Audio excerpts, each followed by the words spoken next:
We can't be the only ones who fell in love with this rom-com. Welcome to Ms. Mojo, and today we're counting down our picks for the top 10 movies to watch if you like To All the Boys I've Loved Before.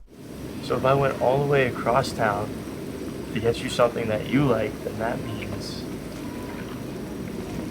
You must really like yogurt? Before we begin, we publish new content every day, so be sure to subscribe to our channel and ring the bell to get notified about our latest videos. For this list, we're looking at movies you should check out if you really dig this new Netflix favorite. Hold it. Who are you? I'm Zero, sir, the new lobby boy. Number 10. Crazy Rich Asians. We've been dating for over a year now, and I think it's about time people met my beautiful girlfriend.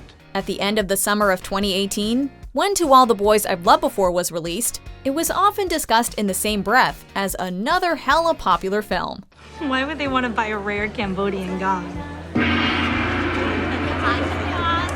Because they can. Crazy Rich Asians hit theaters around the same time To All the Boys I've Loved Before started streaming, and because of their Asian casts, they drew comparisons, and were both lauded for their progressive representation. Aside from this topical issue though, Crazy Rich Asians also harks back to a simpler time, when a rom-com could just be pure fun, and has similarly helped to reinvigorate the genre. Yo, it's about time someone stood up to Auntie Eleanor. Well, you, not me. Oh God, she can't know I was ever here. Number 9. How to Lose a Guy in 10 Days. Andy Anderson. Benjamin Barry. Cute. Thank you. I meant your name. Thank you 2 times. This movie may have been released in the early aughts, and focuses on a cast of characters who are much older than high schoolers, but it still shares some similarities with To All the Boys I've Loved Before. The two romantic leads, played by Kate Hudson and Matthew McConaughey, don't exactly hook up in the most conventional way. They're each trying to prove their own theories about relationships when they strike a deal to try to get together. And in a lot of ways, their partnership is based on lies, just like Lara Jean and Peter's. You fooled me to win a bet, and you should feel ashamed. Look, you took me to a goddamn Celine Dion concert. You made me miss the big game. Yet just like our teen protagonists, they end up falling in love, despite the odds. You call my bluff? You bet I am.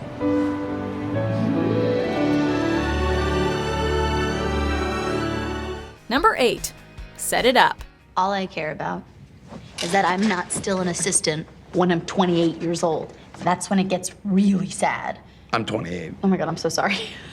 Like To All the Boys I've Loved Before, this movie is a Netflix original romantic comedy. And while the characters are older, the two films have a similar vibe. Set It Up is about two overworked assistants who decide to set their bosses up with one another, so that the higher-ups will chill out a little and go easier on them. What do they look like? One is a stunningly beautiful woman with dark hair and a fierceness that's both scary and inspiring. The other is a guy. Of course, romance ends up blooming elsewhere. And just like in To All the Boys, two people get together who weren't planning on falling for one another. It's a modern romance film that doesn't mind being a little cheesy sometimes. I like you. So much. Number 7. Sierra Burgess is a Loser. She definitely thinks that I'm someone else. Oh yeah, definitely wrong with that. Never mind the fact that he could be a serial killer or a rapist or rape serial killers. Could you focus, please? If you're looking for the movie that is the most similar to All the Boys, it has got to be this one. First off, the male lead is played by Noah Centineo, who got his big break playing Peter Kavinsky. Okay.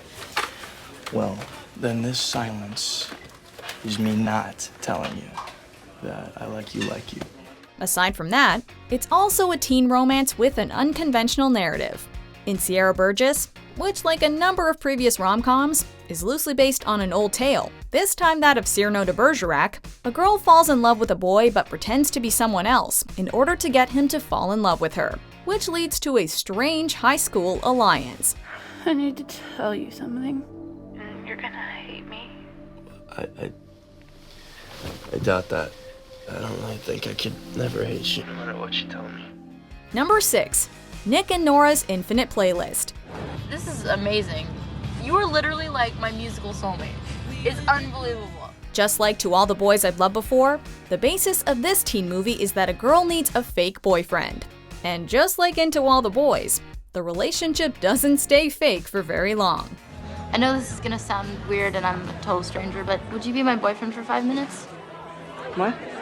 Nick and Nora's Infinite Playlist stars Michael Cera and Kat Dennings and takes place in New York as they meet and embark on a quest for Dennings' lost friend and the two leads' favorite band, who is rumored to be playing a secret show that night. While Cera's character starts by just wanting to make his ex jealous, in the end, he realizes they weren't right for each other anyway. Are you kidding me? Number 5. Can't Buy Me Love. What a spaz. Oh, he must be in special ed. This whole fake relationship thing has been a common thread in teen movies going back decades. In this 1987 film, a nerdy guy decides to pay his neighbor, a popular cheerleader, $1,000 for her to pretend like she's his girlfriend for a month. Just like in To All the Boys I've Loved Before, the charade eventually falls apart, though Ronald isn't nearly as sweet as Peter is when the arrangement ends. You ignored the Donald Miller dork for 17 years. Now you want to ride on the Ronnie Miller Express. I don't want to ride the Ronnie Miller anything. Looks like you're the only one. Of course, though, because this is an 80s rom-com, there is a happily ever after in the end. Okay, let's get this deal straight. One last time. Now, you can have Saturday nights, but only if you ask me in advance. Okay, I'm asking you in advance. Will you go to the prom with me? I'm gonna do that stupid dance. Number 4. Easy A. We are officially over. Oh, rats. Hey, I want my juicy sweatshirt back. It's way too loose around your chest anyway. Ooh, burn. Though the plots of Easy A and To All the Boys I've Loved Before may not be exactly the same, the essence of the two films is strikingly similar. Easy A stars Emma Stone as Olive, a high schooler who is tangled up in, yes, you guessed it, a web of lies, after telling people that she lost her virginity when she didn't. I always thought pretending to lose my virginity would be a little more, I don't know, special. Judy Blume should have prepared me for that. She ends up agreeing to pretend to have sex with other guys at school to make them more popular. The deception aspect is reminiscent of To All the Boys, and while romance may not be the central theme, it still has a cute love story.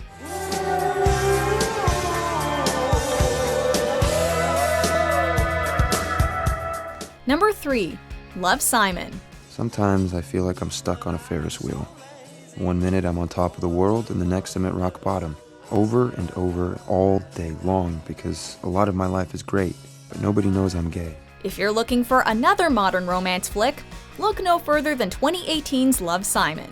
Adapted from a popular YA novel by Becky Albertalli, this movie tells the story of a gay high school student who is still very much in the closet and has to contend with coming out to the people closest to him while dealing with bullying at school. So like I said, I'm just like you.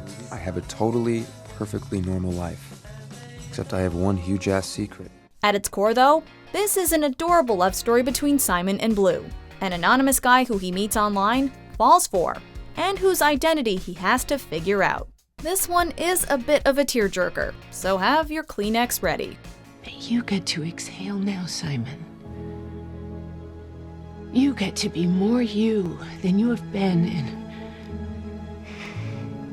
in a very long time. Number 2. 10 Things I Hate About You. Your eyes have a little green in them.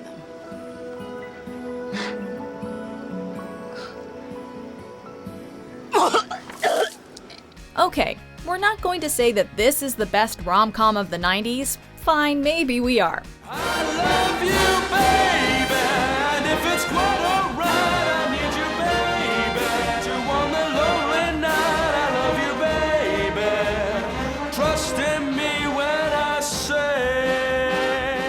Ten Things I Hate About You is a classic for a reason. It's based on Shakespeare's play The Taming of the Shrew, and thus tells an age-old story, but with a modern setting. This movie is strikingly similar to All the Boys I've Loved Before, in that Patrick starts dating Kat because he's being paid to do so, but eventually falls for her. And though she is more reluctant, she ultimately falls for him too. I hate it when you're not around and the fact that you didn't call. But mostly I hate the way I don't hate you. Not even close. Not even a little bit.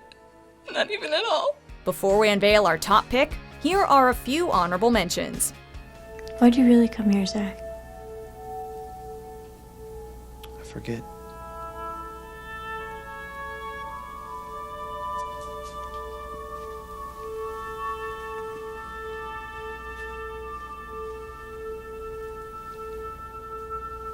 You're not just trying to get my vote for prom king, are you? And I was happy about it. But now what am I gonna do?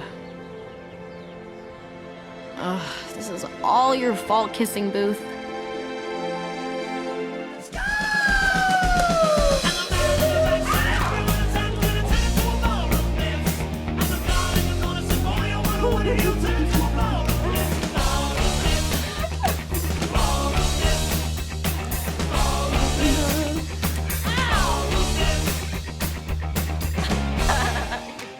Number 1. 16 Candles. You know, I really don't want to hurt your feelings, because it's really human you listen on my bullshit. What better choice to top our list than this hilariously charming tale of a shy prim girl and her hunky crush finding love via a series of circuitous, duplicity-filled plot twists. This film is actually referenced in To All the Boys I've Loved Before. Lauren Jean mentions 16 Candles as a reference point for how she sees romantic relationships unfolding. And it's no accident that director Susan Johnson's Netflix original has some serious John Hughes vibes. How about this? You can put your hand in my back pocket. Hand in your back pocket? Mm-hmm. What the hell is that? 16 Candles. It's the opening image. It's a couples thing. Johnson has been quoted as saying, quote, "I grew up with the John Hughes movies, and those were very important to me as a teenager." A classic. I know, it just hurts. That's why they call them crushes. If they were easy, they call them something else. Do you agree with our picks? Check out these other great clips from Ms. Mojo and be sure to subscribe and ring the bell to be notified about our latest videos.